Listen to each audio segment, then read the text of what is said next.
Hey everyone, it's your old mate Shano here. Thanks for stopping by to check out this video. Today we're going to review a book called All That Remains by answering 3 questions about it. What did I like? What didn't I like? And would I recommend it? First of all though, let's learn a little bit more about this book.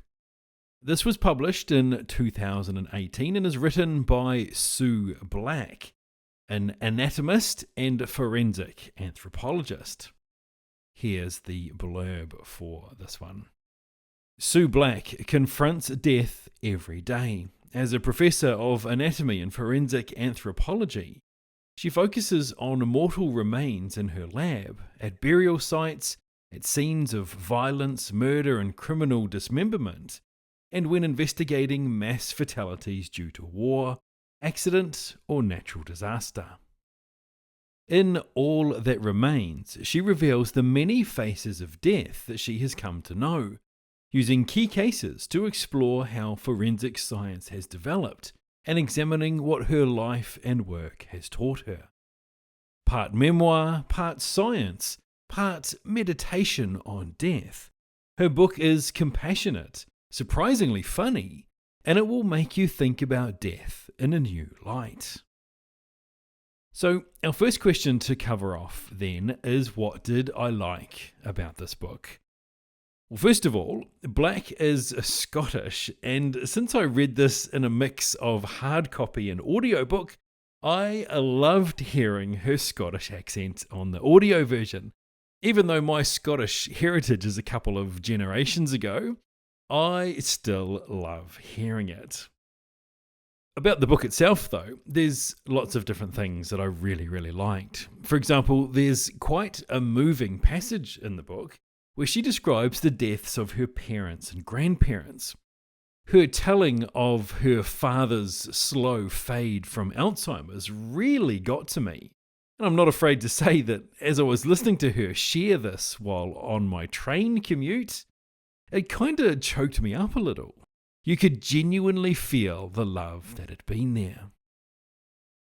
Also very moving and quite chilling was the chapter on her time in Kosovo after the war, where she was involved in the massive body identification effort and evidence gathering for war crimes.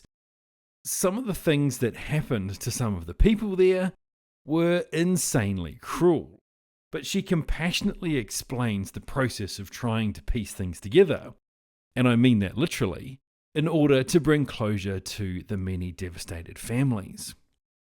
On the fascinating side of things, I learned something new. Apparently, there's a simple way to predict what height a child will be when they're an adult. For boys, you add the parent's height in centimetres together, divide it by 2, and then add 6.5 centimetres to it. For girls, you do the same, but at the end, instead of adding the 6.5 centimetres, you subtract it. I found this to be completely fascinating and something that I'd never heard of before. And while yes, it was fascinating, the context of this in the book was a background in how they work out how missing children might look when they've grown up. So it is actually kind of dark when you think about it. Oh, and speaking of dark, I also learned the terms coffin birth and autosarcophagy. Now, I'm not going to explain them here. I'll leave you to Google them, but I suggest that you don't do it on a work computer. So, what didn't I like about this book? Honestly, I loved this book and don't really have much about it that I didn't like. I thoroughly enjoyed it. And I guess if I did have to try and dig something up, I'd probably just be being super picky. So that actually kind of answers our last question then too, doesn't it? Would I recommend it? Well, 100%. Black has a fascinating story. She's got a wide range of experience and has a very warm and embracing style of storytelling. Even though the book has got some really dark parts to it, Black's approach is always from a position of finding the humanity in the situation. As she says, She and her ilk are unusual people in unusual circumstances with extraordinary commitment. I highly recommend this book.